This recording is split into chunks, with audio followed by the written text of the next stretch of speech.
हम लोग जो है आज जो है करण कारक पढ़ेंगे। तृतीया विभक्ति करण कारक है ना। अब जिसमें किसी कार्य को करने में कर्ता को जिससे सबसे अधिक सहायता मिलती है उसे करण कहते हैं। करण कारक में तृतीया विभक्ति होती है।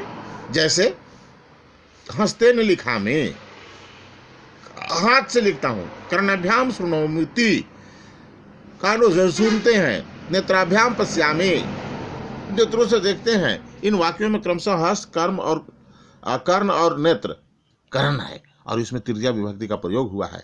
अब यहाँ पर तृतीया विभक्ति के शब्द रूप है, देखिए है ना। बालक शब्द का देखो, बालकेन बालकाभ्याम बालकई। फल का अगर करेंगे तो फलेन फलाभ्याम फलाई। अब इसके बाद लता है तो लतया लताभ्याम लता भी। फिर देखो तत्व में है तो तेन ताभ्याम तई। फिर इसके बाद तत् है स्त्रीलिंग में तो तया ताभ्याम ताभि। एतत् में एतेन एताभ्याम एतई। फिर इसमें एतत् स्त्रीलिंग में है एतया एताभ्याम एताभि।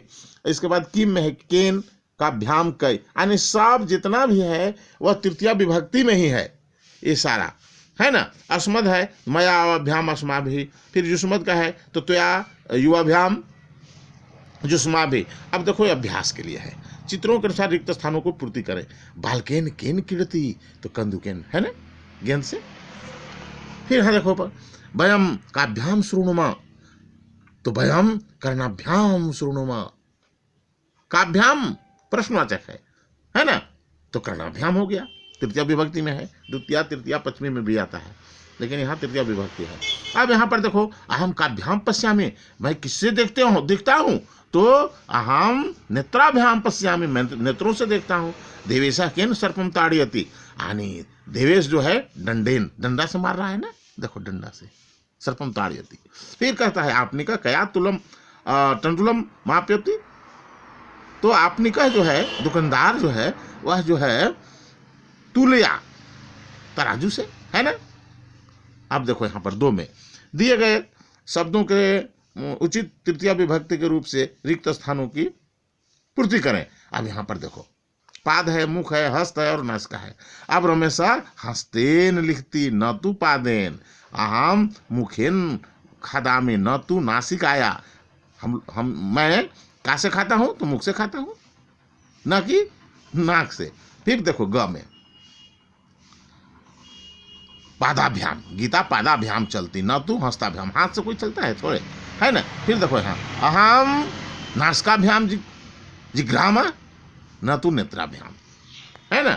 सब में तृतीया विभक्ति का प्रयोग हुआ है। यहाँ पर भी देखो निर्देशानुसार शब्द रूप लिखे। अब नर है नर नरौ नरा। फिर द्वितीय विभक्ति में नरम नराभ्याम। द्वितीय में यहाँ पर गलत हो गया जी, द्वितीय में यहाँ हो जाएगा नरह नरौ नरा, नरम नरौ हो जाएगा यहाँ पर भी, ये गलत हो गया। हाँ नरौ नरान। फिर नरे नराभ्याम नरई। फिर देखो लता का शब्द रूप में है लता लते लता लताम लते लता लत्या लताभ्याम लता भी। अब देखो फल का है तो फलम फले फलानी फलेन फलाभ्याम फलाई। फिर देखो अस्मद है अहम अवाम वयम माम अवाम अस्मान मया अवाभ्याम अस्मा भी।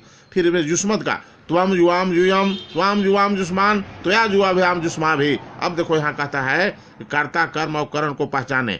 गीता माल्या गणेशम पूजयति, तो कर्ता गीता है ना। और एक बाद गणेश जो है सो का है कर्म है।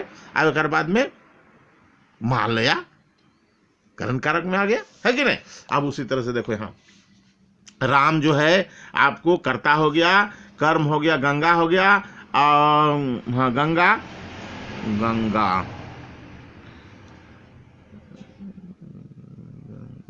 डबल दे दिया, नहीं गलत हो गया तो नहीं, गलत कैसे हुआ। गंगा ठीक तो है, गंगा ठीक है ना, आकार होगा ना। अब एक बात नौका जो है सो आपको तृतीय विभक्ति में हो गया। गिरीश जो है आपको कर्ता हो गया और लताम जो है सो कर्म हो गया और हस्तेन जो है सो आपको तृतीय विभक्ति। आपनिका कर्ता। अब इसके बाद तंडुलम जो है वो जो है तंडुल, चावल को बोलते हैं हम लोग, तो तंडुल जो है सो आपको कर्म में। अब तुलिया जो है ये जो है तुला जो है आपको काम में हो गया ये करण कारक में तृतीया विभक्ति। रमेश कर्ता, गोपालम कर्म, वायुयानेन, वायुयान जो है वह तृतीय विभक्ति में करण में। आप देखो त्वम कर्ता, सर्पम सर्प कर्म, और दंडेन जो है डंडा, दंड डंडा है ना, ये जो है करण में आ गया। तृतीय विभक्ति को शब्दों को चुनकर लिखें। अब इसमें चुनना है, देखो तृतीय विभक्ति कया है ना, कया के बाद मोहनेन है, एक बाद में जो है कंदुकाई, ये तृतीय विभक्ति में आ गया। अब इसके बाद में नीचे देखो एतेन हो गया, इसके बाद जो है माया हो गया, माया के बाद में सितिया हो गया, है ना। अब रेखांकित शब्दों को शुद्ध करें, शुद्ध करना है। देखो कह मंदिरेन गस्ती, तो यहाँ पर मंदिरम होगा, कर्म कारक होगा यहाँ पर ना, तृतीया ना होकर के। बाला कंदुकम कीर्ति, बालक कंदुकम नहीं, कंदुकेन होगा तृतीय विभक्ति में। यहाँ निर्मलेन हो, निर्मलम होगा ना, तो यहाँ वयम निर्मल जलम पिबामा कर्म कारक होगा, है ना। और इसके बाद में देखो आरक्षका दंडान ताड़यति, दंडेन होगा ना। फिर देखो वयम बस यानम गच्छाम, तो बस यानेन होगा यहाँ पर तृतीय विभक्ति में, है ना। और बानरा पादौ धावंती, तो बानरा पादाभ्याम, दो पैरों से दौड़ते हैं ना। अब एक चीज है, संस्कृत में अनुवाद करें। लड़के गेंद से खेलते हैं, तो बालका कंदुकेन किडंती, दुकानदार तराजू से तौलता है, आपने कहा तुलिया मापयती। फिर कौन मीठा फल नहीं खाता, कह मधुरम फलम, कह मधुरम फलम न खादती, देखो छूट गया है ना, देखो यहाँ पर न हो गया ना, न खादती।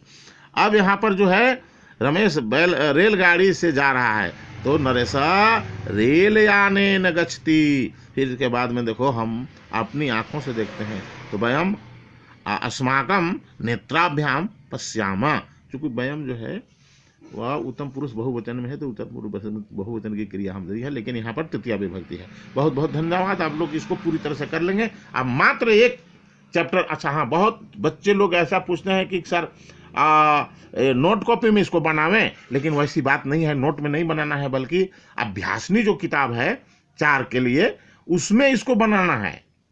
किताब में तो दिया हुआ है, सब खाली है जगह, वहां पर भरना है, इसको पूरा भरना है। इसलिए ऐसा प्रश्न बच्चे बराबर प्रायः पूछा करते हैं, तो इसको नोट कॉपी में नहीं बनाना है, बल्कि किताब में ही भरना है। इसको जैसा मैंने भर दिया हूं उसी तरह से आप लोग को भरना है। बहुत बहुत धन्यवाद।